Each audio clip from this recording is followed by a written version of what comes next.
cu student finance, că pleacă acasă în România și nu mai dau banii sau că pleacă nu știu unde. Tu după ce termini facultatea ești monitorizat de către HMRC, da? Ca să vadă cât câștigi. În momentul în care tu pleci în altă țară, în România, China, Spania nu contează, da? Mai ales acum cu sistemele astea digitale, ei au acces. Deci HMRC-ul lucrează cu ANAF-ul acum. Au legătură directă cu ANAF-ul. Și ei, dacă tu te muți înapoi în România, da, ai datoria să spui statului britanic cât câștigi acolo, în România. Și în funcție de cât câștigi acolo, tu dai sau nu bani înapoi. Da, dacă te duci acum la facultate, te monitorizează 40 de ani, indiferent unde ești.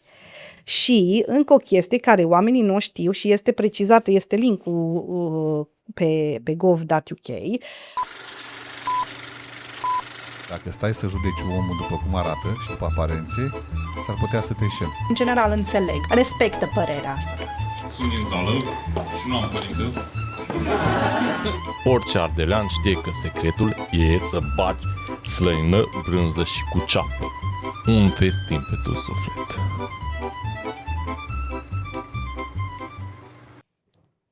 Încă un podcast despre universități, că e foarte important, mai ales că suntem aici în Anglia. Vreau să începem realist. Și când vorbim de educația în UK, ce vis nu vrei să vinzi oamenilor? Da, este un subiect foarte controversat. În primul rând, că dacă se înscriu la facultate, gata, viața lor se schimbă, totul este super, totul este ok. Nu este o magie. Facultatea este doar o unealtă care tu o poți folosi ca și rampă de lansare pentru carieră. Adică, gata, m-am dus la facultate, nu înseamnă nimic lucrul ăsta. Adică nu vreau să creadă cineva că student finance sunt așa, bani primiți gratis, că diploma îți garantează un job. Că nu este adevărat. Oamenii doar visează la chestia asta. Trebuie să... Dacă tu te duci la facultate fără să ai o direcție, fără să ai un plan, da? Tu riști ca facultatea să rămână doar o datorie pe viață și nu o investiție în tine. Da, corect. Adică eu vorbesc din experiența mea, că am început în UK, am venit și am lucrat ca și carer, da? Am îngrijit persoane vârstnice, ca să zic așa. Nu am crezut vreodată că o să fac treaba aia, dar am făcut-o și a fost super ok. Apoi am ajuns să lucrez și în office și eram plătită cu mult sub valoarea mea, aproape cam pe la jumătate eram plătită și am fost și cu costuri mari și presiune asupra mea, însă educația m-a ajutat foarte mult, dar nu ca și o soluție magică, dar am încercat cumva să o folosesc ca o parte dintr-o strategie. Știi, adică, hai să fim serioși, UK nu îți dă nimic gratis. Da? Deci asta ar fi bine toată lumea să înțeleagă. Nu-ți dă nimic gratis. Întrebarea e cine îți dă ceva gratis. Deci nimic, dar îți dă o șansă. Îți dă o șansă să faci ceva. Restul depinde de tine. Mai zis că ai venit ca și carer aici. Vreau să te întreb, cine este Anca Făgădar? Înainte să fie senior manager, am văzut. Da, deja sunt într-o poziție mult mai înaltă, dar nu am zburat de jos până aici într-o secundă. Toate s-au întâmplat în timp și cu multă muncă. Cine sunt eu?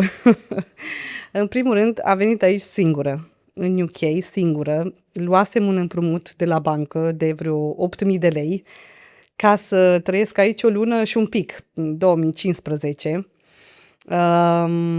Era echivalentul la 6 salarii de acolo. Deci, cumva, dacă mă întorceam înapoi, trebuia să lucru un an și jumătate,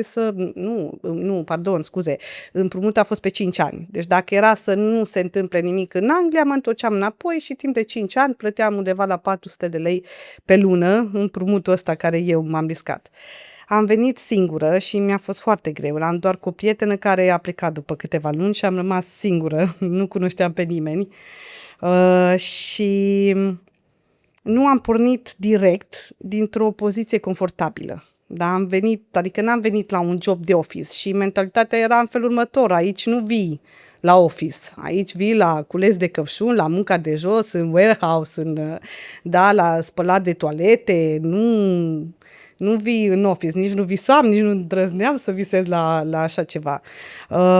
Dar am venit Și am văzut că dacă ești deștept, dacă ești serios, dacă ești responsabil, dacă te prezinți la muncă, dacă te implici în jobul în care tu îl faci, ești apreciat și poți să ajungi mai departe.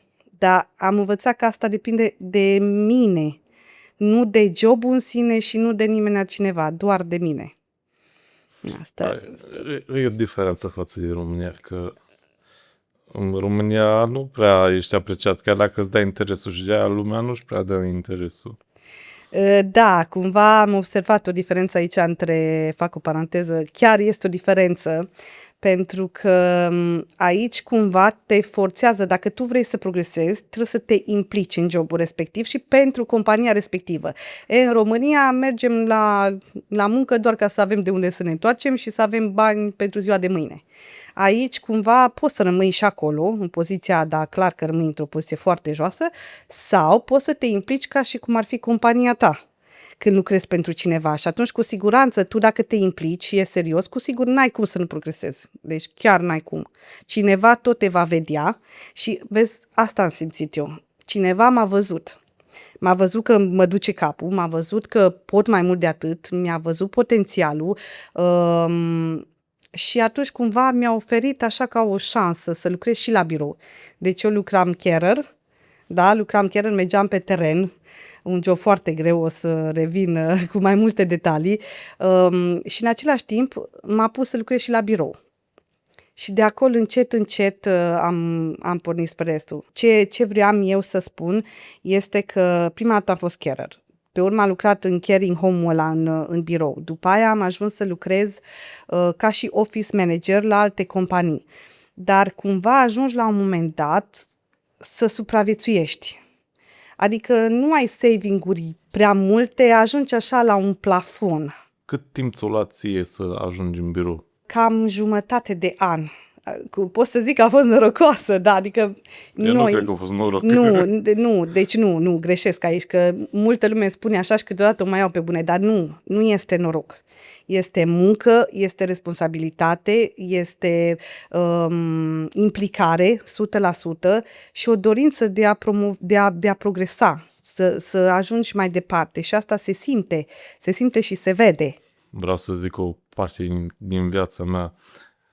Și am lucrat în depozit vreo 9 ani de zile.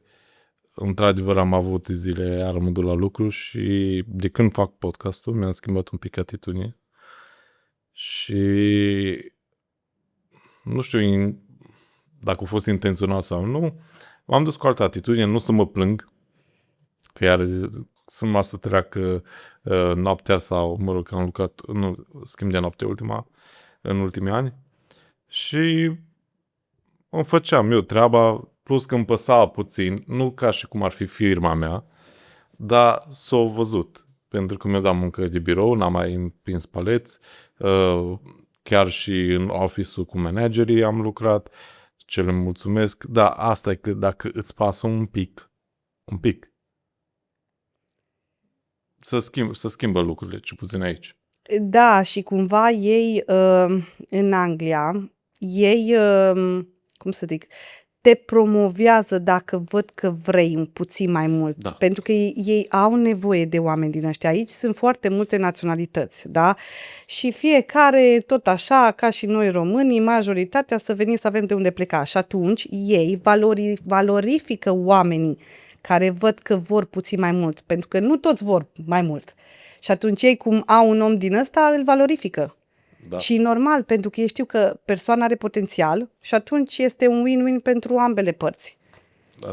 Asta am simțit eu la jobul ăla și asta mi s-a și spus de către managera respectivă, că am foarte mare potențial și că își dorește să creștem împreună.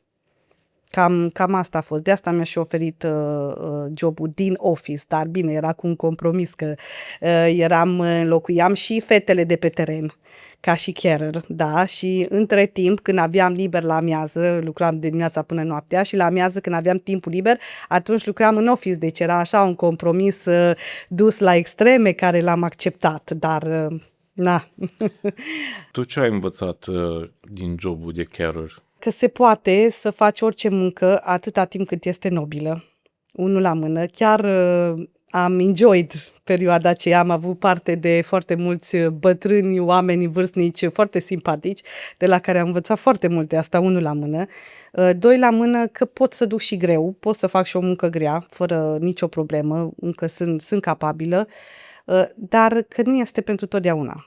Adică eu în tot timpul acela am făcut-o cu drag, am avut un job satisfaction, dar am știut că nu o să fie pentru totdeauna. Și tocmai pentru că am simțit asta din partea companiei, că există o șansă. Adică când am intrat în UK, ok, mă duc la îngrijire de oameni vârstnici și atât. Dar pe urmă când am ajuns la job și am început să fac chestii și toată lumea spunea că te descurci, că e super ok, că așa, cumva am simțit că există o șansă de mai mult. Și atunci, indiferent că a durat 6 luni, poate putea să dureze 1 an, 2, 3, nu conta, atâta timp cât știam că după aia mă duc mai departe. Pentru că deja a început să am experiență și aveam ce să pun în CV. Mi s-a oferit un job într-un office încurierat. O industrie separată, n-avea nicio legătură cu ce am învățat până acum, office manager. Bun, am învățat alte sisteme, alte legi, alte cuvinte, alți termeni în engleză, foarte multe lucruri care n-au nicio legătură cu ce am făcut înainte. Ok, postul era similar. Dar nu contează. Pe urmă, m-am dus tot office manager, deci asta de curierat, firma de curierat avea 10 angajați într-un depozit. Da? Următoarea companie unde am fost era recrutare de muncă. Da? Recrutare de muncă în UK. Erau 400 de angajați, 18 birouri în UK și total o altă industrie. Tot așa, alți termeni, alte sisteme, mult mai complex decât ce am învățat. Adică ce făceam eu la firma de curierat, eu, singură o persoană, acolo în compania de 400 de angajați erau departamente întregi de 10 persoane. Deci era la o scară mult mai mare. Dar chiar și aici ajunsesem office manager, da? Și era ca un plafon la un moment dat. Pentru că aveam un salariu de 1500 de lire, nu prea aveai unde să mergi mai departe, ce să promovezi. Managera mea, care era chiar să o înlocuiesc pe ea, mai avea vreo 7 ani până la pensie și clar că nu puteam să aștept 7 ani, adică dacă am avut totuși rampa asta de lansare, ca să zic, nu puteam să mai stau 7 ani blocată într-un salariu de 1500, deja era în apropiere de COVID 2019, nu mai erau suficienți banii, adică era doar așa să supraviețuiesc, saving-uri nu puteai să pui deoparte, adică la ce ai mai venit în UK până la urmă, știi? Vorba aia. Și cumva a apărut plafonul ăla, că nu mai poți să mergi mai departe. Povestea mea este despre adaptare. Trebuie să te adaptezi, să reziști, dar în același timp să nu uiți că nu-i totul pentru totdeauna, nu faci totul pentru totdeauna, că tu vii într-o țară străină, nu poți să ai așteptări mari, mai ales că vorbim o limbă străină, trebuie să înveți sistemul străin, trebuie să înveți legile de aici, trebuie să înveți ce înseamnă fluturașii de aici, cum se procedează cu pensia, cu toate lucrurile astea, adică sunt foarte multe de învățat și nu poți dintr-o dată să le știi pe toate și nici să ai pretenții mari. Trebuie luate pe rând, pe trepte. Experiența tu trebuie să ai la un moment dat, pentru că am fost așa un pic ca o minge de tenis, în care din stânga în dreapta, care cum a prins, ok, iei orice, la început chiar, pe urmă am intrat în office și practic tu iei ce-ți vine, că nu stai tu să alegi sau să... Pe urmă, ajungând la plafonul ăla, am zis, ok, trebuie o direcție și o strategie, să știu, băi, ce fac, încotro mă îndrept, știi? Trebuie să știi, nu mai poți să te duci așa ca o minge de ping-pong, știi, care cum vine, mă duc din curierat în caring, din caring mă duc în recrutare muncă, știi, îți trebuie o direcție clară. Da? Asta e cel mai important, ce lumea nu înțelege. De exemplu, atunci pe COVID, da? Când mi-am dat seama că trebuie să mai stau vreo 7 ani până să ajung și eu office manager mai înalt, cu un salariu mai mare, dar nu te gândi că salariul nu era de la 1500 gen la, nu știu, 2300, 2400, nu era o diferență enormă, în schimb responsabilitățile erau cu mult mai mari dacă înlocuiam pe managera mea. Și am zis, ok, hai să vedem dacă am început să caut direcții. Să mă fac mortgage advisor. Mi-a plăcut foarte mult, am vrut să mă fac mortgage advisor. Am făcut un curs de contabilitate de AAT, nivelul bazic, bineînțeles, dar nu era pentru mine contabilitatea. Adică, cumva, de la 16 ani, eu la 16 ani eram în Avon Cosmetics, cu coordonator cu 30 de persoane sub mine. la 16 ani și chiar am muncit, chiar am câștigat binișor atunci și îmi plăceau vânzările, îmi plăcea socializarea, știi? Asta era, aici mă regăseam. Și am făcut AAT, am plătit vreo grămadă de bani, vreo 700 de lire pe cursul ăla, dar mi-am dat seama că nu, no way. Nu vreau să stau un contabil într-un, acum, no offense, știi, dar mie nu-mi place să stau între acte.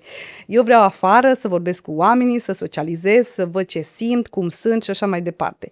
Dar vezi tu că după aia a venit Bacu, am învățat foarte mult, nu mi-am permis facultatea în România, că nu mi-am permis-o și viața m-a dus așa spre un job doar stabil, știi, ca și restul. Hai să mergem ca să am salariu, să-mi plătesc facturile. M-a retras din vânzări, știi, m-a retras din vânzări chiar până în punctul de COVID, când eram încă office manager la firma de recrutare, atunci a trebuit să mă opresc din a fi doar un job stabil și ceva foarte stabil, știi? Atunci a venit bomba. Tu ziceai că a fost plătită atunci sub valoarea ta. Dar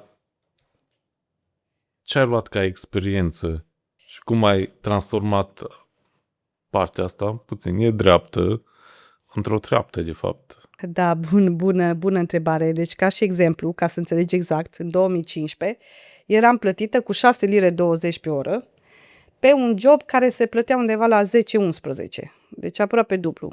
Pentru că office administrator, office manager și ceea ce eu făceam, țineam salarii, făceam rotele la fete și absolut totul din companie era plătit cam cu 10-11 lire pe oră. Ei, eu eram plătită cu minim pe economie. A fost super nedrept, îți dai seama că la un moment dat mi-am dat seama, dar știam la fel că nu va fi pentru totdeauna așa și o să am o experiență ca să o trec în CV și o să mă ajute să mă duc mai departe, dacă cumva persoana nu vrea ea să mărească ceea ce nu s-a întâmplat, bineînțeles, știi? Adică eu nu încurajez oamenii să se lase exploatați, știi? Că nu asta e ideea, dar cumva niște sacrificii și o seriozitate și o implicare și responsabilități mai pe termen scurt, cât se poate de scurt, depinde de fiecare persoană și de ritmul lui, să profite un pic de exploatarea în ghilimele, știi? Da, că ți se cere experiență. Da, experiența asta trebuie să vină de undeva, adică o să spun mai încolo despre studenți ce au de făcut în chestia asta ca să aibă experiență, dar cumva, uite, și eu am profitat pe partea cealaltă, eram plătită jumătate, dar am învățat sistemul din UK, am învățat despre HMRC, am învățat să citesc un payslip, am învățat foarte, foarte multe lucruri care ea mi le-a explicat din punct de vedere al englezei. Eu știam la nivel avansat engleza, dar eu n-am practicat-o niciodată. Că n-am avut unde să o practic în România și cu cine. Și îmi verifica e-mail-urile ca să cumva unele expresii erau pe invers de cum învățasem eu academic și mă verifica și am practicat foarte mult și am învățat. Eu consider că asta a fost mult mai de preț decât jumătatea care nu eram eu plătită, știi? Până la urmă, ea m-a învățat să citesc pe slipuri și sistemul HMRC și ajunsesem în poziția în care nu m-a plătit.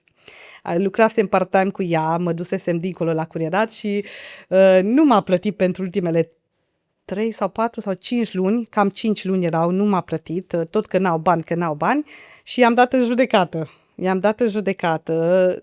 Tot așa, nu prea am știut eu ce să fac, dar cumva am început să fac research și m-a ajutat managerul de la curierat. I-am dat în judecată că nu mi-a plătit salariul. Și am câștigat în instanță și am ajuns și la BBC cu emisiunea The Sheriffs Are Coming, da, era sesiunea 7, episodul 7, pentru că ei luau bani de la guvern, de la council, pentru bătrânei să-i îngrijim și ei nu plăteau stafful. Și i-am dat în judecată și am câștigat și am primit banii. Dar a trebuit banii să recupereze The Sheriffs Are Coming. S-au dus peste ei și n-au avut încotro decât să plătească. Da, așa, am ajuns și la BBC pentru că era un caz social, adică bani, în sensul că banii veneau de la council în firmă, da, și firma plătea carerii și persoanele din office. Pe mine nu m-a mai plătit, tot așa, că n-au bani, că să plătim pe altcineva, că ne aștepți, că știau deja că am celălalt job, știi? Știau deja că lucrez dincolo și au profitat, au crezut că nu știu ce am de făcut. Nu știu cum, să știi că foarte mulți oameni sunt neîndreptățiți pe partea asta și rămân fără bani și nu știu ce să facă. Nu-și cunosc drepturile de angajați. chiar Da. deloc. Tu ce job ai avut când ai avut Gemini? Eram la firma unde trebuia să aștept 7 ani ca să se pensioneze doamna office manager și să preiau eu locul, da? Era un salariu de 1500 și am aflat că sunt însărcinată. Toate bune și frumoase. Deja începuse COVID-ul și amânasem nunta de 2 ori. 1, că mi-am pierdut mama și 2, că a început COVID-ul. Și am zis, eu nu mai stau după nuntă, eu vreau să facem un copil acum, deja aveam 31 de ani, nu mai are rost să așteptăm, că cine știe ce se va întâmpla, deja situația era critică, era la început de 2020. Și am rămas sărcinată. Ok, toate bune și frumoase.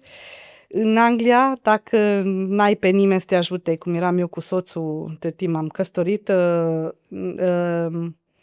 n-ai, cum să zic, n-ai niciun ajutor. Și trebuie să plătești o bonă sau să dai la o grădiniță ca tu să te duci la muncă, da? Pe vremea aia era undeva costul la grădiniță 1300 de lire. Da, era 1300 de lire în condițiile în care, da, să mă duc eu full-time la job Așa mai înapoi. bine stăteai acasă. Da, păi asta vreau să zic, că era 1300 plus 200 pe transport, deja ajunsesem la salariu. Asta ca asta, dar când am aflat că am și gemeni, când am aflat, ok, 1300 ori 2, 2600 plus transportul, trebuie să mai vin cu bani de acasă ca să mă întorc la muncă. Și era greu, deja luasem o casă cu mortgage, soțul avea undeva la 2200 salariu. Am aplicat la Universal Credit, ne-au refuzat că au zis că suntem bogați, avem casa noastră, avem deja mortgage și nu ne mai încadrăm, din păcate, la Universal Credit. Ne-au refuzat complet. Da, Universal Credit nu. Ok. Ce am făcut atunci? Adică ce poți să faci în momentul ăla când tu ești blocată? Deci am fost efectiv blocată cu gemeni acasă, să fiu tot timpul flexibilă, tot timpul la dispoziție. Majoritatea mamelor știu cum e să fii tot timpul la dispoziție dacă se îmbolnăvește un copil sau așa. Și nu mai putea să mă întorc la job. Cum, mă duc la job ca să duc eu bani de acasă? Adică nu avea niciun sens. Va trebui să stau acasă. Cel puțin 3 ani de zile, da, 3 ani de zile să stau acasă, să îngrijesc copiii până ajung la alea 30 de ore gratuite de la guvern. Între timp, am aflat de facultate, să mă înscriu la facultate. Eram gravidă, deja știam că am gemeni. Zic, ok, bun, asta ar fi o oportunitate pentru mine, da, să mă duc la universitate. Unul la mână că n-am apucat în România, nu mi-am permis financiar. Intrasem la start, puteam să intru la start, aveam medie foarte bună, dar n-aveai cum în România să te duci la... trebuia să te duci 5 zile pe săptămână, 8 ore pe zi, trebuia să și lucrez să mă întrețin. Nu am avut sprijin, din păcate, și atunci era așa ca un vis frumos. Aoleu, mă duc la facultate. Dar cumva a început să prindă roade, știi? Că, ok, stau acasă, da, era și COVID, erau ore jumătate. Erau ore jumate online, 2 serii online și sâmbătă în campus, știi? Și varianta asta îmi convenea, pentru că seara stătea soțul cu copiii și sâmbătă mergeam la facultate.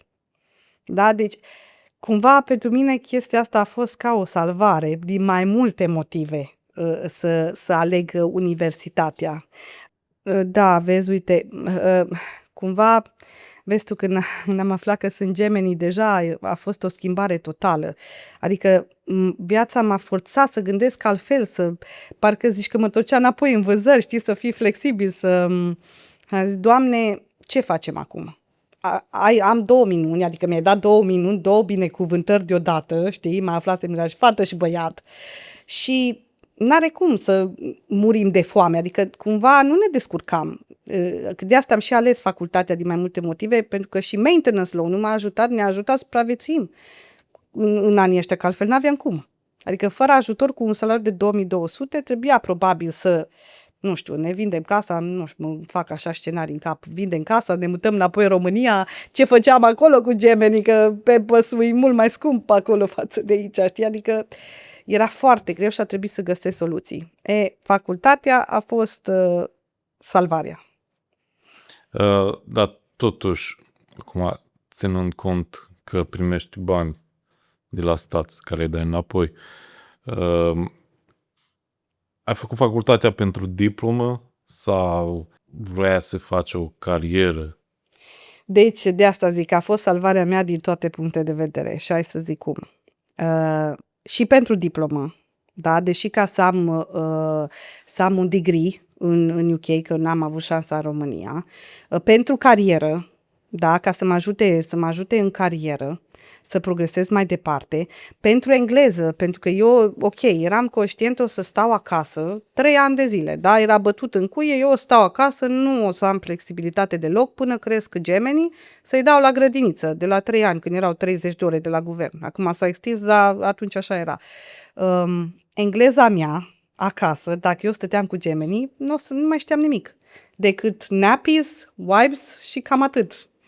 Știi? Adică venind de 5 ani lucrând în birou și practicând engleza, cu englez, cu alte naționalități, văzând cum pun ei expresiile, problemele, e-mail-urile, da? Eu am stat acasă și ce făceam acasă? Stăteam cu copii, ok, erau copiii mei, Doamne, și iubesc, dar cumva pierdeam șirul și atunci facultatea m-a ajutat, unul la mână, să mențin nivelul și să-mi dezvolt nivelul de engleză. Că tu înveți, auzi profesorul, citești, faci referate, adică tu practici în continuare fără să te oprești, dar într-un program flexibil. Da? Și pentru supraviețuire, că maintenance loan-ul acoperă cost of living. Și da, pe mine m-a ajutat să supraviețuiesc, că altfel chiar nu știu ce șansă aveam. Doar așa să fi plecat soțul pe camion prin Europa sau pe nu știu unde să câștige 4-5 mii să ne descurcăm și eram singură a nimănui cu gemenii cook în Anglia. E greu să stai acasă, să te ocupi de copii. Având și experiența să te înscrii la facultate și ajuți studenții, ce ai fi vrut să știi atunci când te-ai apucat de facultate? Mi-aș fi dorit cumva persoana care m-a înscris sau cu cine m-am înscris, cumva să țină un pic, adică eu am fost așa ca un număr, știi?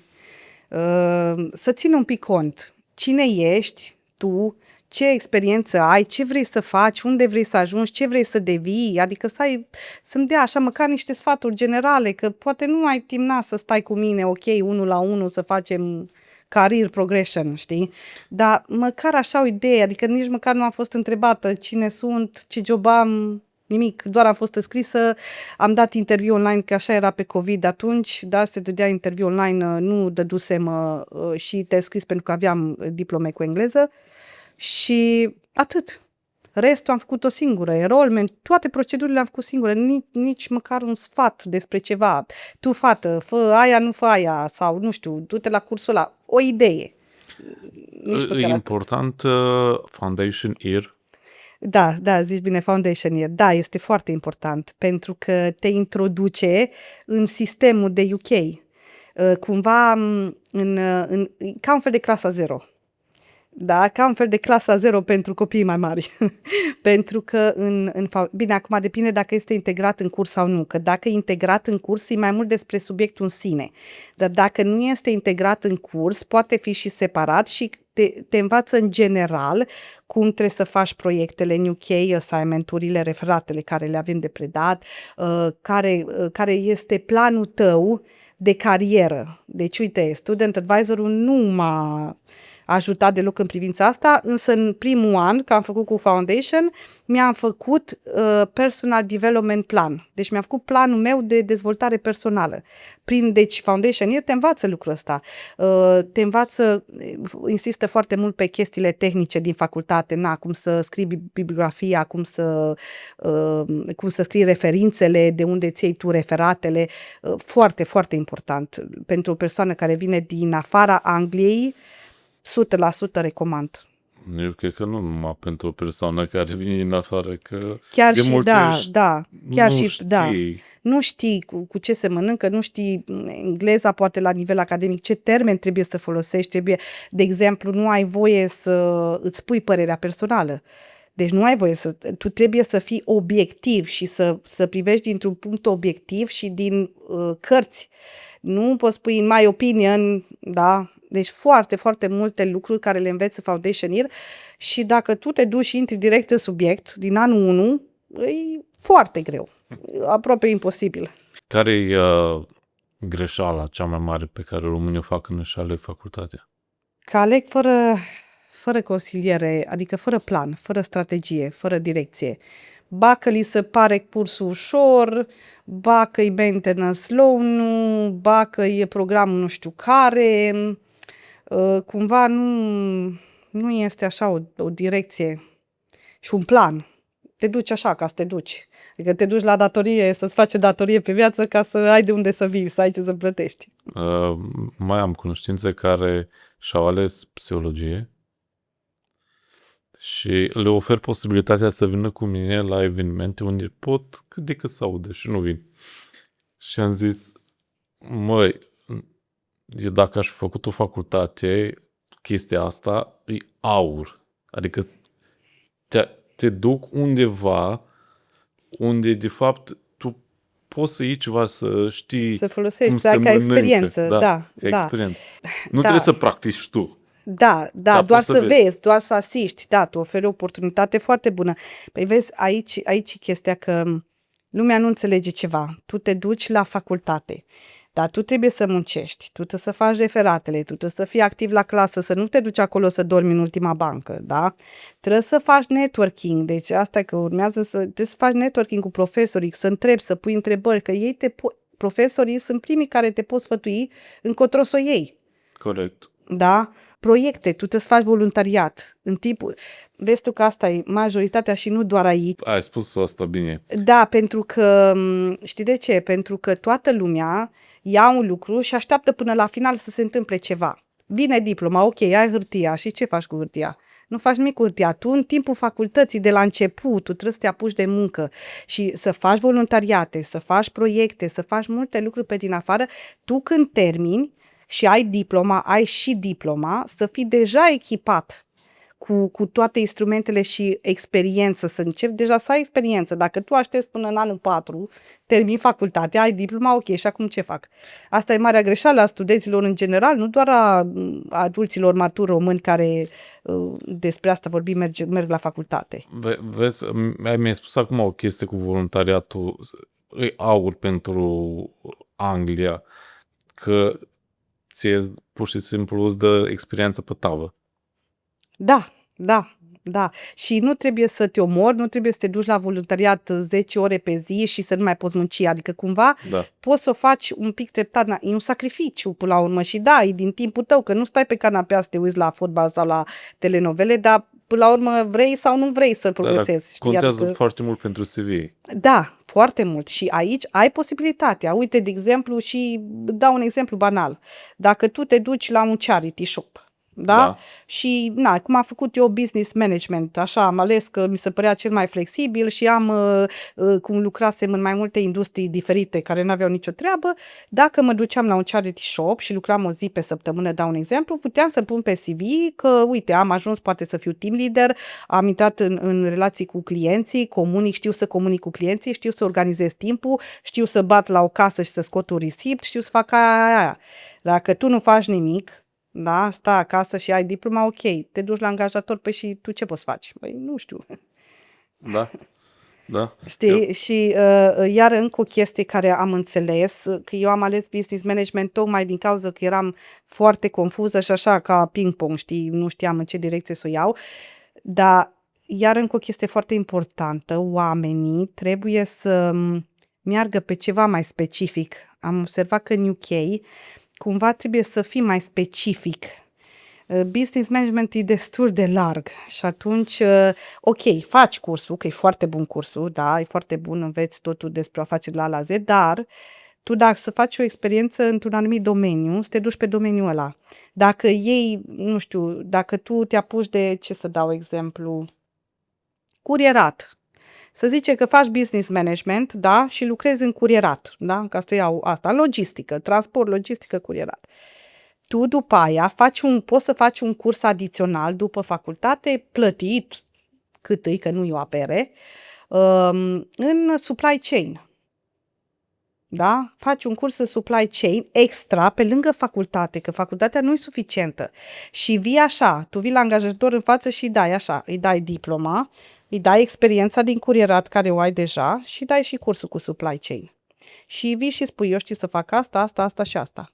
Plus, încă o chestie care trebuie oamenii, optimizare de CV, deci trebuie neapărat să apeleze la o persoană profesionistă în privința asta, că tot așa nu sunt costuri enorme și nu le dai toată ziua, optimizarea contului de LinkedIn și niște lucruri care se fac ca să fii profi.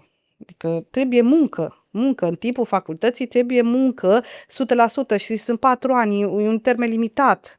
Că nu faci facultate 10 ani, 20 de ani. Bine, urmează ceva în sistemul educației de ceva de genul, dar momentan sunt 4 ani maxim, adică nu te sacrifici o viață. Doar 4 ani, dar tu trebuie să dai tot ce mai bun din tine în ăștia 4 ani. Ziceai de contul de LinkedIn, că eu am, pentru toate proiectele mele, am câte o pagină, chiar am și un newsletter în engleză. Cred că am vreo 60 de abonați. Dar n-am mai publicat nimic.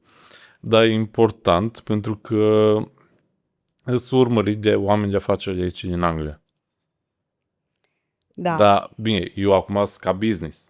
Dar nu, Dar așa pentru un profesionist, gen, de ce ar conta? Uite, asta e greșeala care oamenii o iau, că doar business to business sau LinkedIn e doar profesionist sau doar nu. LinkedIn-ul nu mai este business to business. Nu, că pe mine mă întreabă dacă fac angajări. Da, e și business to customer, deci tu pe LinkedIn poți să-ți găsești un job. Și persoana respectivă, angajatorul, mai ales cu AI-ul, că acum nu te mai alegi așa după ochi, AI-ul filtrează CV-urile. Dacă tu nu ai un profil de LinkedIn bun, ai picat din start. Deci fără LinkedIn cu profil bun, la revedere. Oamenii se uită foarte mult acolo și este o încredere supremă și o încredere maximă de profesionism. Să știi că acum mă duc acasă să-mi mă optimizez mai bine. Eu m-am uitat mult la filmele americane și zicea de student finance și din asta și sincer mi-a făcut o imagine nasolă foarte despre proastă. asta, foarte prostă. Și spuneam la tatăl meu, ești prost? Ești prost să dai atâția bani? Da. După care am aflat mai multe și sistemul britanic e altfel. Așa că vreau să te întreb de student finance și maintenance loan. E o oportunitate sau pericol? Poate fi o oportunitate, dar un pericol dacă la fel nu te duci cu direcție, cu plan, cu strategie, nu știi ce vrei să faci. De ce? Pentru că, în primul rând, sunt de acord cu sistemul lor pentru că ai acces la educație. Da? Deci, guvernul britanic îți oferă acces la educație. Pentru că ei te ajută cu cost of living să trăiești, te poți duce la facultate. În România, degeaba îți oferă, de exemplu, la stat, care au note bune, ok, îți oferă la stat, dar cum a fost cazul meu, nu mi-am permis să mă duc, că trebuia să mă întrețin. Și ăia nu-ți mai dădeau și bani de întreținere. Da? În România nu se mai dă și bani de întreținere. Deci, nu aveam acces la educație. Prin asta, da, e un împrumut, dar îți oferă acces. Unul la mână că îți plătește școala și doi la mână că te ajută să-ți permiți să te duci acolo, că tu trebuie să-ți rupi o zi, două din timpul tău, din munca ta, trebuie să-ți rupi, da, să te duci la facultate și automat tu, dacă nu lucrezi, n-ai bani. Și banii aia te ajută să supraviețuiești, să te duci. Cum a fost și în cazul meu, dacă m-a ajutat pe mai multe planuri, inclusiv să supraviețuim, că nu ne descurcam altfel. În familie chiar nu ne descurcam și nu avea cum să trăim. Cu copiii mici, a rămas gravidă când m-am înscris, am născut în decembrie, deja eram în foundation year pe la jumătate când da. Dar oamenii trebuie să înțeleagă că banii ăștia sunt o responsabilitate foarte mare și trebuie folosită cu cap. Trebuie să ai grijă, că la urmă se va aduna o datorie foarte mare. Eu personal am acum 99.800 și ceva în cont, datorie către statul britanic. Da, dar nu mă sperie asta, pentru că vii în Anglia și dacă ești, în cazul meu, vrei să progresezi, ce opțiuni ai? Că tu nu-ți permiți să te duci să plătești facultatea 9500, să te mai și întreții.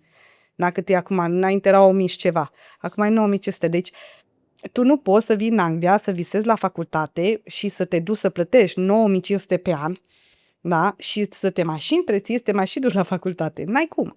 Și atunci vine sistemul care îți oferă acces. Și după aia, când e vorba de dat bani înapoi, nu ți ia pielea de pe tine. Adică asta nu... Asta era următoarea mea. Da, asta nu înțelege lumea. Este unul la mână, dacă nu progresezi și câștigi foarte puțin, nu plătești nimic aproape deloc sau foarte puțin. Aici e discutabil în Aici funcție am de... discuții cu mulți români că zicea că nu vreau salariu mare să nu dau bani înapoi. Și am zis, da, de ce să nu ai salariu mare? Să dai bani înapoi? Cât dai înapoi? Păi da, asta e că lumea nu știe exact. Deci persoanele care ajung și nu sunt sfătuite bine, chiar și să aibă o idee sau ascultă de prieteni, ei nu știu cum funcționează sistemul. Ok, momentan limita e 25.000. Da? Dacă tu te duci la facultate, faci o facultate, câștigi sub, nu plătești nimic. Dacă depășești, plătești foarte puțin pe lună înapoi. 9% între diferența dintre salariul care îl ai și 25.000, 9% din diferență pe an. Deci tu faci 9% din diferența aia plus mai împarți la 12 luni. Adică e o sumă foarte mică, dar, repet, dacă faci facultatea fără strategie și vorba, te duci cu banii în Ibiza sau nu știu. Dau un exemplu, hai să fiu, banii se duc. Deci maintenance loan-ul din proprie experiență, uite așa se duc. Da. Zboară, plătești facturile și au zburat. Și atunci, dacă tu nu faci nimic pe lângă, normal că o să rămâi la final cu 100.000 datorie și ești tot în punctul din care ai plecat. Știu multe cazuri în care eu banii se duc în excursii sau îi cheltuiesc pe... Asta înseamnă irresponsabilitate. Da. Adică nu conștientizează ce așteaptă și pe urmă merg și lucrează uite, în construcții. Foarte mult am insistat cu băieții care i-am scris la construcții și bărbați în general, pentru că ei, sau șoferi, iarăși șoferi, pentru că ei au salarii foarte mari. Și eu, înainte să înscriu, le-am făcut calculul. Vezi că tu când termini o să dai atâta pe lună. Vrei să te înscrii sau nu? Adică cumva le-am prezentat la început și le-am făcut calcule exacte pe situația lor. Și sunt care s-au răzgândit. Nu știu dacă s-au înscris cu altcineva, e treaba lor, dar măcar eu pot să dorm liniștită pe pernă că nu i-am înscris eu. Și nu ăsta pe mine după încă 30 de ani mă pomenesc, că asta m-a scris și din cauza ei plătesc, că nu mi-au spus de la început toate condițiile. Deci oamenii trebuie să înțeleagă condițiile. Și o să fie mulți pomeniți, crede-mă, o să fie foarte mulți student advisor care așa scriau pe bandă, o să fie foarte mulți pomeniți de acum încolo când îi se ia banii pe slip înapoi. Dacă ajungi la un job în domeniu... Merită. Da, și ești plătit, acum că dai bani înapoi... Exact asta am gândit-o și eu. Da. Oare cât e peste minim? Da, asta le spun studenților. Ok, ce vrei? Vrei să rămâi în warehouse sau în depozit sau unde ești tu, da, și să nu dai nimic înapoi? Sau vrei, uite, este IT, sunt atâtea domenii care poți să evoluezi și UK-ul are nevoie de oameni buni, da? Sau prefer să iei 60-70 de mii să dai 200 pe lună înapoi. Eu aș prefera să iau 60 de mii să dau înapoi 200 pe lună decât să stau la 25 de mii sau 30 de mii salariu în depozit. Și eu sunt total de acord cu tine și asta am făcut și eu. Dar trebuie cu cap și prezență la clasă. De asta e foarte important să ai un advisor bun, nu doar un om care înscrie. Da, asta este diferența, că trebuie... În primul rând trebuie analizat omul, situația, de unde vii, ce background ai, ce vrei să faci, unde vrei să ajungi, ce îți place să faci, că mulți vin la noi și aleg, vreau computing, că AI-ul e pe viitor, că vreau că... Nu merge așa, pentru că ce se întâmplă? Și chiar am avut recent o studentă care s-a răzgândit, că i s-a părut coding-ul foarte greu la computing. Aleg ceva care ei cred sau au auzit sau, nu știu, au visat că merge pe viitor. Nu, frate, trebuie un plan. Trebuie să plătești un career coach, nu știu cât costă, dar ai vreo 100-200 de lire, adică nu e o sumă enormă. Ia-ți un career coach, fă-ți un plan, discută și cu mine ca student advisor, oricum serviciile noastre sunt gratis. Nu percepem comisioane, da? Deci noi suntem gratis, pentru că suntem plătiți de universități ca să recrutăm. Fă-ți un plan, ăștia 4 ani, bate fierul cât e cald. Că așa e vorba la noi, da? Bate fierul cât e cald. Dar fă ceva. Uite, de exemplu, un alt exemplu ce ar putea să facă, să trăiască cu banii de la facultate, adică o parte. Deci cu banii de la facultate să trăiești și din salariu, dacă lucrezi și ai și salariu, să pui ceva deoparte și la final de facultate ori ai un depozit pentru o casă, ori ai un capital pentru un business. Adică dacă tu te planifici bine, da, la final tu poți să ai ceva fizic în cont, dar dacă nu te planifici și stai de azi pe mâine, n-ai cum. Corect. Adică de asta... Exact cum am zis eu, că Da, i-am da. zis la Da, de asta, prietenul respectiv, hai cu mine. uite, cu ghidarea asta, cu student advisory, să analizeze un pic omul. Acum, eu nu zic să intre în adâncime, că nu suntem noi career experți atât de mult, știi? Trebuie cursuri și pentru a nu devii așa peste noapte, dar măcar să ții un pic de cont de om. Da? Deci, unul la mână să ții cont de carieră și ce vrea. Doi la mână să-i faci calcule și să explici exact ce înseamnă student finance. Ce semnează, în ce se bagă, ce înseamnă dacă renunță în timpul anului, o mare problemă în ziua de azi. Pentru că tu dacă renunți în timpul anului, vine student finance-ul și ți-a de 2 ori banii înapoi. Un direct debit pentru overpayment, pentru anul care tu l-ai început și nu l-ai terminat, și din payslip, diferența care depășește. Știi? Și după oleu, dar unde sunt banii? Unde-s dragă banii? Da. La student finance. Eu am căutat pe Google și am văzut că ai înscris peste 1700 de studenți înscriși. Acum eu vreau să te întreb, ce ai înțeles despre fricile, greșelile și potențialul oamenilor? Oamenii au foarte multe frici, mai ales noi care venim din România. Suntem plini, har Domnului, de toate. Ca și eu, mie mi-a fost frică să vin în Londra. Ei, și acum ai depășit. Mersi Ai de această depășit, ok, super, ne bucurăm să te avem în Canary Wharf. Când mi-ai zis Canary Wharf, de fapt am mai auzit prima dată, am crezut că undeva până în Canare, știi? Canare, sper să ajunge și acolo, da.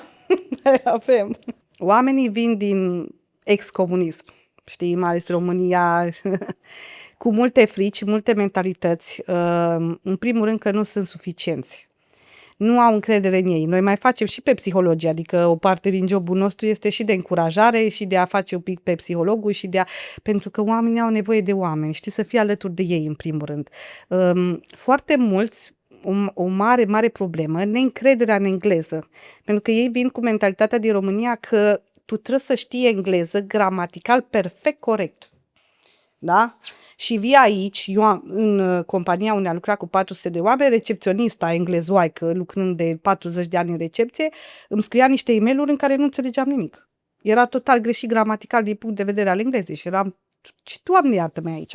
Adică ei nu înțeleg că vin într-o țară multiculturală, multilingvistică și că nu trebuie să știi engleza la nivel avansat. Și atunci ce făceam? Ok, înainte să îmi spui tu cât de prost ai cu engleza, că nu ai tu încredere în tine, stai eu să-ți dau niște teste, să vedem cum stai realmente cu engleza. Da? Adică le dădeam, este un test Duolingo, sunt mai multe teste care se folosesc. Plus practică cu scris de mână, dar nu cu telefoane și cu alte cele translatori și așa, deci scris de mână pe o foaie să văd cum scrii tu în engleză. Și la foarte multă lume am descoperit că știau mult mai bine decât ei spuneau. Adică erau foarte modești din cauza că nu aveau încredere. După aia, iarăși apare frica. Ce fac cu copiii? Ce fac cu... am jobul? Cum o să mă descurc? E prea multă presiune. Da, e normal să-ți fie frică, dar și frica asta te împinge până la urmă. Că acum, dacă tu faci lucruri confortabile, e super ușor. Ca să progresezi, trebuie să faci lucruri neconfortabile. Și iarăși la fel că nu sunt ghidați corect, nu au direcție, nu au plan, nu au un CV făcut, nu au absolut nimica. Astea sunt majoritatea greșelilor care oamenii le fac. Am văzut și oameni foarte motivați care au ajuns, adică și în agenție și personal avem cazuri care chiar au ajuns departe. Doamna era cleaner la un hotel și acum predă la una din universitățile partenere. Deci se poate. Iarăși un băiat la fel, un băiat în IT, cred că în warehouse lucra el, a ajuns să lucreze în IT la universitate. În echipa de IT. Super. Da. Deci se poate, dar trebuie să mai și muncești. Acum, dacă te ascultă o femeie româncă care are și copii, mai e și obosită și crede că e târziu să se înscrie la facultate, tu ce i-ai spune, fără să-i vinzi iluzii? În primul rând că o înțeleg. Am fost acolo. Gândește-te că eram singură, soțul era 12 ore la muncă pe zi și eu eram cu gemenii. Eu singură, eu și gemenii. Da? Deci, așa, unul plângea, altul dormea, unul mânca, unul așa, nu mai știai ce prin casa, știi, era un fiasco total. Și înțeleg, pentru mame este o responsabilitate foarte mare când ai copii. Deci, în primul rând că o înțeleg și știu cum este. Nu este ușor. Da? Deci, în momentul când tu te hami să te duci ca mămică la facultate, trebuie să fii pregătită. Da? Nu o să fie ușor, deloc. Că tu, pe lângă presiunea care ai acum, tu mă adaugi în top, știi? Lasă că eu duc, că în general noi ducem. Ducem până nu mai ducem, știi? Dar nu este ușor, dar dacă tu știi dinainte ce te așteaptă, nu mai este atât de greu când treci prin ele. Adică e ca și cum când sari de pe un pod, da? Tu nu știi ce te așteaptă, nu știi adrenalina. Dacă cineva ți-ar explica și ți-ar da în imaginație toate senzațiile care le-au avut când o sări podul, tu când sari podul nu mai ai aceeași intensitate, nu o să mai fie atât de greu. Dacă tu ai un plan dinainte și știi, da, va fi greu, dar e pe termen scurt, și știu ce am de făcut. Ei, tu când treci pe acolo prin ea, nu mai e la fel. Da. E un pic mai ușor decât greu, știi? Cumva ai o idee cum e. Cum este, chiar dacă nu o să fie diferit, dar... Fiecare are emoții și sentimente diferite, dar măcar știi în mare. Și încă o chestie, că niciodată nu-i târziu. Niciodată nu-i târziu. Uite, putem să înregistrăm studenți până la 59 de ani. Să știi că e o chestie care mă scoate din minți când vorbesc cu părinții de acasă și cu oricine din România, mai ales întreb de permis. De ce nu faci școală de șofer? Mie mi-a trecut vremea. Asta e mentalitatea din România, care se schimbă aici. Da. Și am văzut aici multe persoane în vârstă, români mă refer, care s-au înscris la facultate. Da, pentru că... Și și-au început și business. Da, este 100% posibil și îți mai spun și de ce aici e și o cauză psihologică la chestia asta. Pentru că ești tânăr, faci copii, îți faci familie, da, ești în primii 10-20 de ani, ești acolo cu copiii, că trebuie să vezi de ei, trebuie să le asiguri hrană, să le asiguri educație, să le asiguri de toate și tu nu mai existi. Tu ești așa, pe lângă, doar ca să supraviețuiască alții, știi, să-ți rănești copiii, practic. Ei, după ce copiii cresc și pleacă de la casa ta, îți vin și ție visele înapoi, ce ai visat vreodată să devii, ce ai fi vrut tu să faci în viața ta, ce așa. Și asta se întâmplă după 40 încolo, în funcție de la câți ani te-a pus să faci copii, că eu am început la 30. Alții poate mai devreme. Și atunci ajungi 40-50, ajungi la vârsta asta, în care nu mai ai responsabilități de copii mici, da? Ești doar tu cu soțul sau singur, depinde de caz.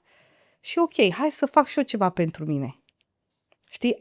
Și aici mai încă un plus. Ai și experiență de viață, ai și experiență în muncă, te implici foarte diferit față de un student de 18 ani, 20.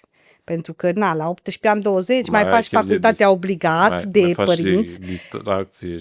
Da, mai și distracții, mai una alta. Dar când ești la 40 te apuci de facultate, atunci poți fi sigur că dai tot ce ai mai bun, dacă știi clar ce ai de făcut. Să știi că ai dreptate. Da. Eu chiar mă gândeam că și în România facultatea n-ar mai trebui să fie făcută la vârstă exact după ce ai terminat liceul. Nu, sunt foarte imaturi și nu știu ce vor. Tu ai nevoie de o pauză. Serios că totuși... Da, să vezi ce viață, cu adevărat. Ai trecut 12 ani pe băncile școlii, îți trebuie o pauză, să mai vezi, să mai testezi, chiar să mergi în câmpul muncii. Și după aia...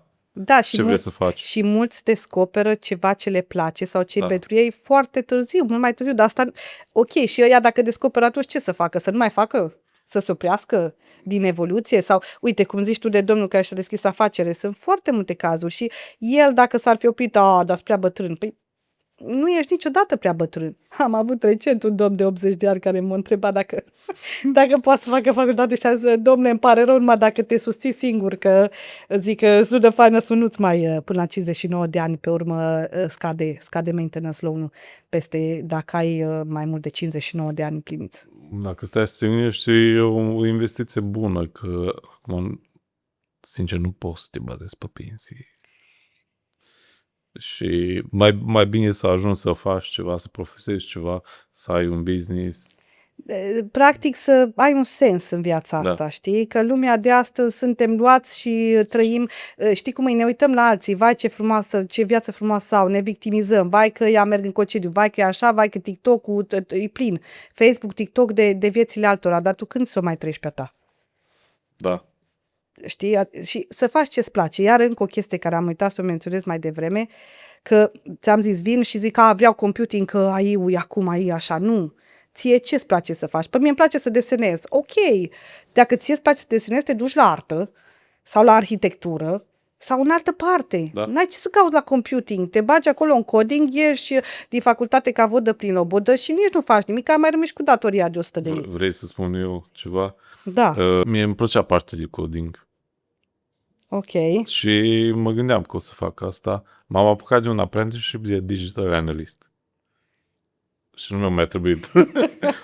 Nu mă mai reprezintă. Deci făceam și jocuri pe calculator. Da. Deci Da, la se digital descoperit analyst adevărata vocație. și am zis, nu, mai bine continui cu podcastul și cu ceea ce am, că mai bine cu asta. Că Da, și din rezultate și din tot ce ai făcut până acum se vede că este vocația ta și este ceea ce îți place.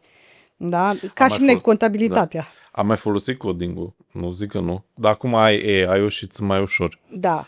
De exemplu, acum mi-am lucrat, îmi trebuia ceva special, știi, la o pagină. Și acum poți să-ți faci site-ul cum vrei tu, dar m-a ajutat AI-ul să fac exact cum vreau eu pagina respectivă. Da. Și asta e important. Te-au ajutat și cunoștințele care le-ai avut un pic în Da, coding. că știam să citesc așa până între rânduri, Da, da. dar știam ce să fac cu ele, cum să le copiez. Da. Oricum, AI îți dă pas cu pas ce să faci. Da, vezi tu că acum revenim un pic la ce am zis mai devreme cu românii, că să facă ceva general. Pentru că noi venim și zicem, ok, facem să știm de toate. Dar nu e ok, că de asta în UK mai bine să fii foarte bun la ceva, da, specific, să te duci pe domeniul la specific, să faci specific și atunci tu când dezvolți ceva, o afacere, tu ți iei oameni, om bun în marketing, om bun în finanțe, om bun dar să fie bun, adică fiecare cu treaba lui, să nu amestecăm, pentru că facem o ciorbă și nu mai iasă nimic, știi? Și de asta chiar și la joburi am observat chestia asta, oamenii vor ceva specific, nu vor că ai făcut business management, ok, și ce vrei de la mine?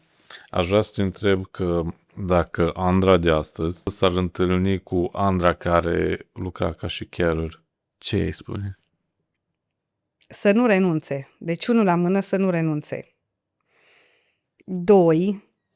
Să aleagă strategic. Adică chiar și anul ăsta am cuvântul pus în frunte, strategie. Nimic fără plan și nimic să fac fără strategie. De ce? Pentru că te învârți într-un cerc vicios din care nu mai ieși și nu ai rezultate, nu ai... Să nu-ți fie rușine cu joburile care le faci, indiferent că curățăm toalete. Asta este. Care e o muncă nobilă, ești plătit pentru ea. Să o cureți cu talent. Să arăți ca un artist când o cureți. Știi? Da, adică cumva să o faci cu un entuziasm, ca să știi că ăsta nu-i finalul. Așa, sentimentul ăsta l-am avut când am venit și am început să lucru ca și carer. Mi-a plăcut jobul sine, că ajutam oamenii, chiar era important să vezi oamenii că sunt ok, știi, chiar aveau nevoie, unii erau foarte comici și am învățat foarte multe de la ei, dar știam că nu-i ultimul lucru care o să-l fac și că pot mult mai mult, știi? Cumva zice, da, mai strategic, mai gândit, mai bine, mai să nu te arunci în față la orice job, la orice așa, cumva, vezi tu, pe măsură ce îmbătrânești acum, nu-s bătrână, dar zic și eu așa, mai capeți experiență și cumva să fii mai alert din toate punctele de vedere la tot ceea ce în jur. Știi că, uite, copiii în ziua de astăzi, TikTok, Facebook și toate astea dau scroll și ei cred tot ce li se vinde acolo. Că așa este, dar nu contestă nimeni, bă, așa e sau nu așa e, stai să caut eu un pic, să fac un pic de research. Dacă vine un nutriționist și spune, Andra, trebuie să mănânci proteine, da, pe TikTok, eu trebuie să fac research acum, dar pe vremea aia, de la început, îl credeam și făceam ce zice. Adică cumva suntem furați, ne fură, știi, ne fură tehnologia și ne spală creierele. Trebuie să știm filtra. Da, să știm filtra, da. Acum, dacă stai și te uiți, multe dintre ele sunt făcute cu AI. Nici nu mai știi ce e real și ce nu. Da. Și plus de asta ce ți se potrivește ție. Iar încă o chestie, sunt foarte multe chestii, dar nu e valabil pentru toată lumea. Da. Știi? Da. Trebuie personalizat și trebuie fiecare în funcție de situația lui. Da. Ca și joburile, ca și profesia, ca și facultatea. Da, chiar ai dreptate. Și care crezi că este adevărul despre succes pe care oamenii nu vor să-l audă? Că se construiește în timp. Da? Știi cum? Eu tot aud chestia asta peste tot. Cu pași mici și nu știu ce, cu așa. Dar se pare așa o vrăjală când auzi, se pare așa un lucru, ce mai vorbește ăștia de dezvoltare personală, dar să știi că așa este. Cu pași mici, dar cumva tu nu știi destinația unde ajungi, tu trebuie doar să mergi câte o treaptă, adică când am început ca și carer, nu mă gândeam că ajung aici, în poziția asta, dar cumva tot timpul m-am gândit la progres și încă o treaptă, da, din carer la office, din office la office-ul celălalt, ok, am ajuns la un plafon, bun, ce fac mai departe, adică treptat și nu se întâmplă nimic peste noapte, nimic nu-i magie, nimic nu, UK-ul nu-ți dă nimic gratis, cum am spus, adică pe rând și cu consecvență și perseverență. Da. Asta e, fac o paranteză aici, e vorba și de slăbit, așa e și la slăbit, că eu ăla e triggerul meu cel mai mare, acum momentan, știi? Și mi-a fost foarte greu să înțeleg de succesul vine cu perseverență și consecvență și să nu renunți. Să te duci mai departe și să și te bucuri de treapta care ai. Asta e un lucru foarte important care majoritatea nu o fac. Că nu se bucură, ok, am ajuns cum am fost eu, da? De la carer în office la carer. Da, cum ar fi fost să fi văzut doar greu. Ok, e greu că lucrez de dimineața până noaptea. Sunt super epuizată, n-am timp de mine, n-am timp de nimic, am o zi pe săptămână liberă. Dar știi ce? În schimb, m-am bucurat că, Doamne, am și ocazia să lucrez într-un office în UK.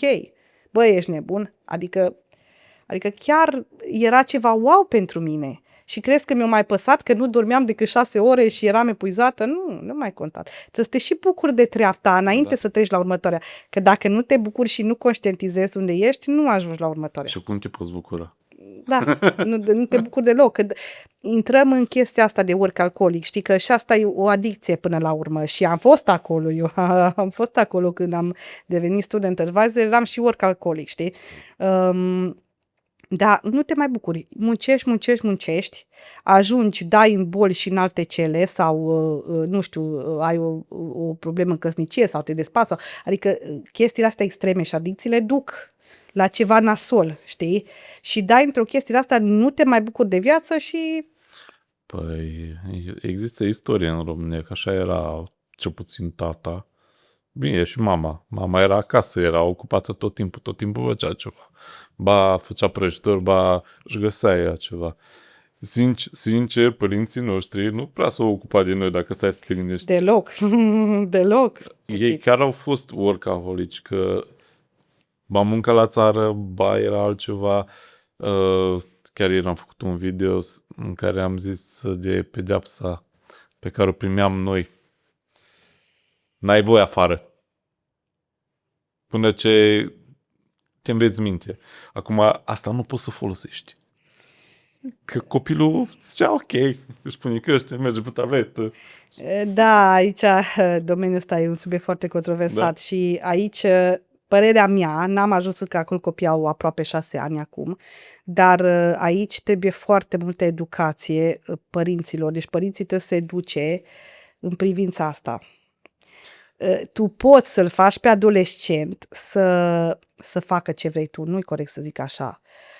Tu poți să-l ajuți să devină un om bun, să și asculte, da, nu prin pedeapsă, prin alte metode care sunt altfel.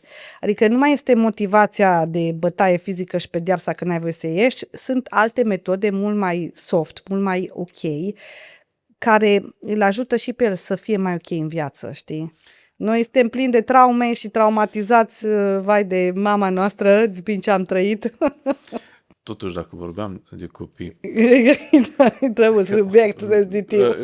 Știi că la noi, părinții erau chiar un factor decizional foarte mare în a te înscrie la facultate. Că spuneau ei unde să mergi. un părinte, cum își poate ajuta acum copilul să se înscrie la facultate aici? Copiii tineri au un alt sistem în UK. Asta nu înseamnă că nu se pot înscrie cu noi. Normal, vezi tu că și asta e o greșeală, într-un fel, pentru că ei termină GCSE-urile, treapta de a 10-a, da? Și pe urmă se duc și fac college, care să obțină A-levels, ca la noi bacalaureatul, aproximativ, da? În timpul ăla, ei sunt sfătuiți de profesori ce să facă mai departe. Da? Dar totuși eu nu o văd chestia asta ca pe ceva personalizat. Adică să stea cu fiecare copil în parte, ce îi place, ce nu îi place să facă, ce și-ar dori el. Cumva eu aș sfătui părinții să îndrepte copiii spre, înainte de a decide ce face pe viitor, că iară, e foarte greu să iei o decizie la 18 ani. E foarte greu să iei o decizie, nu știi ce-ți place de fapt. Da. Ori să mai aștepte să meargă un pic în muncă, să vadă despre ce este vorba, ori cumva să facă un plan personalizat, să apeleze la un career coach, să apeleze la noi, că serviciul e gratuit, putem să-i consiliem gratuit, cumva așa o chestie 1-la-1 personalizată, pe fiecare om în parte, pentru că fiecare suntem unici și diferiți. Asta aș sfătui părinții din ziua de azi pentru copii și să nu-i oblige să facă ceva ce nu vor, pentru că nu o să iasă niciodată.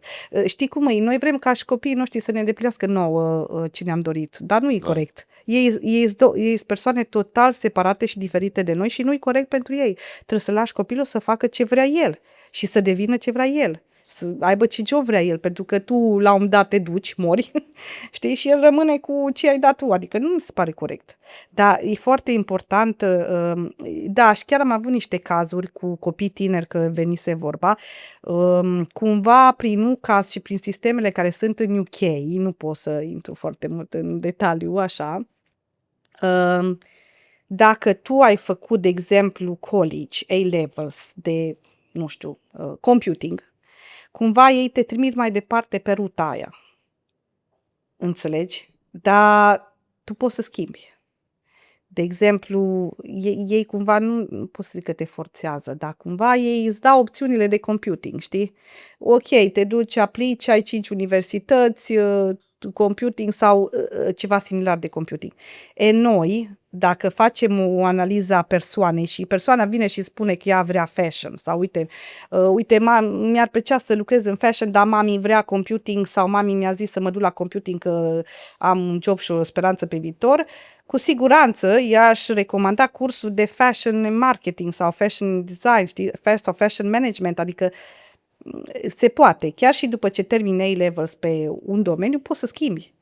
Sau să te duci în criminologie. Deci poți să schimbi, dar trebuie un pic și din altă perspectivă privite lucrurile, știi? Și nu să creadă doar ce li se spune la școală, asta e ideea.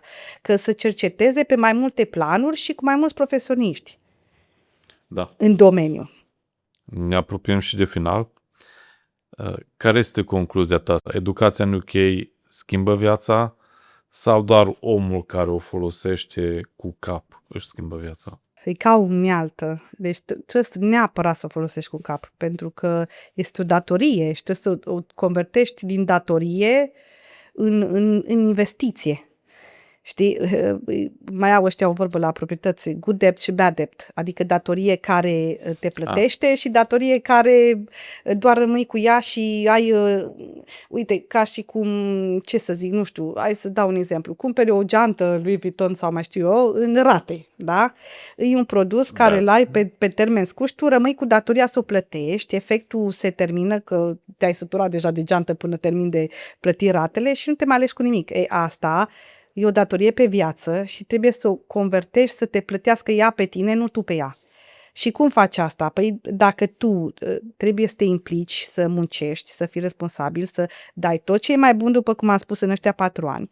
Și atunci ajungi să te plătească ea pe tine. Cum? Ajungi într-un job bun, 60.000, da? 60.000 de lire, plătești 9% dintre 60.000 minus 25.000, 9% pe an din 45.000. Da, pare o groază de bani. Sunt, dar câștigi 60.000, ai un salariu mult mai bun, Nu îți permiți o viață mai 25.000. bună. Nu mai lucrezi nu mai punem faptul că nu mai lucrezi în depozit și hămărești și ridici greutăți sau mai știu eu ce alte chestii, lucrezi la un birou, lucrezi undeva frumos, printre oameni educați, mult mai ok. Dar ce contează foarte mult, că nu educația, asta nu înțelege lumea, nu educația singură, nu diploma singură, nu un lucru singur. În ziua de azi sunt mai multe puncte. Dacă tu faci un lucru, trebuie să ai mai multe puncte care vin împreună, mai multe perspective. Nu, în educație, facultate, nu-i diploma. Diploma e o hârtie. Atât. Nu e nimic altceva. Îți trebuie experiența, îți trebuie CV-ul, îți trebuie LinkedIn-ul, îți trebuie seriozitate, îți trebuie responsabilitate, îți trebuie engleză și așa mai departe. Deci, ce trebuie ei să facă? Să informeze bine, să se informeze despre curs, despre student finance, despre ceea ce vor să facă, în general cu viața lor și atunci, da, o folosești ca pe o unealtă și plătești treptat, după care datoria oricum se șterge. Că datoria se șterge. După cum am mai nou, e planul 5 e cu 40 de ani. Înainte era eu am prins cu 30, planul 2 pe 30 de ani. Deci eu am semnat un contract cu Student Finance timp de 30 de ani, iarăși încă o chestie controversată care am uitat să o menționez, că pleacă acasă în România și nu mai dau banii sau că pleacă nu știu unde. Ce se întâmplă? Tu după ce termini facultatea ești monitorizat de către HMRC, da? Ca să vadă cât câștigi. Și în funcție de cât câștigi, ți iau banii înapoi din payslip, corect? Că așa se procedează, da? După ce termini facultatea, dacă depășești plafonul, plătești 9% din diferență. Bun. În momentul în care tu pleci în altă țară, în România, China, Spania, nu contează, da? Mai ales acum cu sistemele astea digitale, ei au acces. Dacă tu vei ajunge să câștigi undeva ceva, uite și cu ANAF-ul, deci ce Marsiu lucrează cu ANAF-ul acum. Au legătură directă cu ANAF-ul. Și ei, dacă tu te muți înapoi în România, da, tu ești responsabil, semnând contractul acum pe 40 de ani, pe planul 5 40 de ani după ce termini facultatea, ai datoria să spui statului britanic cât câștigi acolo, în România. Da? Ok, și în funcție de cât câștigi acolo, tu dai sau nu bani înapoi. Bineînțeles, limita din România e diferită față de UK, acum e undeva la 12.000 de lire, dacă nu mă știu, să verific exact suma. Deci, dacă depășești, e o limită mai mică pentru că, România e o țară mai săracă și limita este mai mică. De exemplu, Spania e 22.000 de lire. Deci, Spania e mai puțin un pic ca în Anglia, că tot așa, știi, dar ei sunt monitorizați timp de 40 de ani, da? Dacă te duci acum la facultate, te monitorizează 40 de ani, indiferent unde ești. Și, încă o chestie care oamenii nu știu și este precizată, este link-ul pe gov.uk, cu fiecare țară în parte, cu limitele, da? După care plătești sau nu plătești și acolo, e foarte în dreapta, trebuie să dai așa să dai foarte mult în dreapta ca să vezi, este o sumă fixă care, dacă tu pleci din țara asta și nu declari unde te duci și nu știe nimeni de tine și ei nu mai dau de tine, Student Finance nu te mai găsește, că ai plecat în România și ai zis gata, nu mai vin niciodată în UK, niciodată să nu spui niciodată, vorba aia, este o sumă fixă pe lună care ți se adaugă la contul de datorie în fiecare lună dacă tu nu spui unde ești. Și o sumă destul de mare, mi se pare că e 100 și ceva de lire, 150 pe lună. Și dacă vreodată, ok, te duci în România, te-ai spălat pe mâini, hai că păcălesc eu sistemul britanic, știi? Te duci în România și vrei peste 10 ani să vii înapoi. Și vii înapoi și te trezești că nu mai poți să vii. Că pe unde ai fost? Că nu ne-ai dat explicații, tu ai semnat un contract că ne spui unde ești. Da? Deci tu când semnezi contractul ăla cu Student Finance, asta nu înțelege lumea, termenii și condițiile. Ca la bancă, toată lumea le omite și când ai o problemă, uite aici termenii. Știi? Tu semnezi un contract că oriunde vei fi, tu trebuie să dai explicații cât câștigi. Nici o problemă dacă nu câștigi cât trebuie. Nu dai nimic înapoi și dacă dai foarte puțin. Și în România poți să ajungi să dai înapoi, dar am făcut calculul la o prietenă care vrea să se întoarcă inginer în industria alimentară și cât era, Doamne, să dea înapoi? 10 milioane pe an? oricum 1000 de lei pe an, adică o sumă modestă pentru faptul la câți bani ai avut pentru cost of living și pentru faptul că da, te duci și te lucrezi ca inginer în industria alimentară și câștigi, nu știu, 100 de milioane sau cât câștigă ea în România, dar dai foarte puțin înapoi, dar decât să te riști să ajungi la probleme complicate și e posibil student finance să-i practic student loan company, poate să dea și la colectori. Că ăstea overpayment-urile când cineva renunță la facultate, da, overpayment-ul ăla, suma că ai renunțat în timpul anului, se trimite către firme de colectare și te trezești în România și te caută acasă. Firma de recuperare, scuze. Da. Știi? Adică nu-i de joacă, dar vezi tu lista asta cu țările și cu suma minimă pe lună, dacă nu dai explicația asta, nu știe nimeni. Și trebuie să te duci mult în dreapta pe gov.uk pe listă să o vezi. Asta e bine că mi-ai spus, că chiar foarte lumea importantă. trebuie să știe asta. Da. Că am auzit multe cazuri în care Sunt foarte multe lucruri care nu se spun și nu se știu. Și asta înveți și cu experiență. Înveți și cu experiență, la fel dacă te întorci acasă trebuie să dai explicații, dacă nu ai niciun venit, te ia la întrebări și te întreabă cum trăiești, cu ce trăiești. Știi? Adică, ok, cu venitul soțului, cer bank statement de la soț. Deci chiar recent am avut un caz, soția s-a întors acasă cu copii și soțul a rămas încă aici momentan. Și a primit să dea explicații. Ok, te întreține soțul, dă-ne bank statement-urile să vedem. Ce face soțul? Cât câștigă? Bine, nu ea lui. Deci să ne înțelegem, datoria este doar pe NINO, pe National Insurance Number a persoanei respective, dar nu are legătură cu soțul, că se declară soțul tipul facultății, asta e doar ca să decidă cât maintenance loan să-ți dea. Știi? Pentru că dacă soțul are salariu mai mare, îți dă maintenance loan mai mic, că zice că te mai susține și el. Dar nu are nicio legătură. Datoria este doar pe persoana respectivă și doar pe National Insurance a persoanei respective, dar cumva ei vor să vadă că într-adevăr tu nu faci altceva, știi? Adică ok, te întreține soțul, hai să vedem cum te întreține soțul. Cam cât câștigă, știi? Da. Mulțumesc foarte mult de informații și multe de spus. Da, noi luăm o pauză și o să mai filmăm un episod, așa că ne revedem în episodul următor.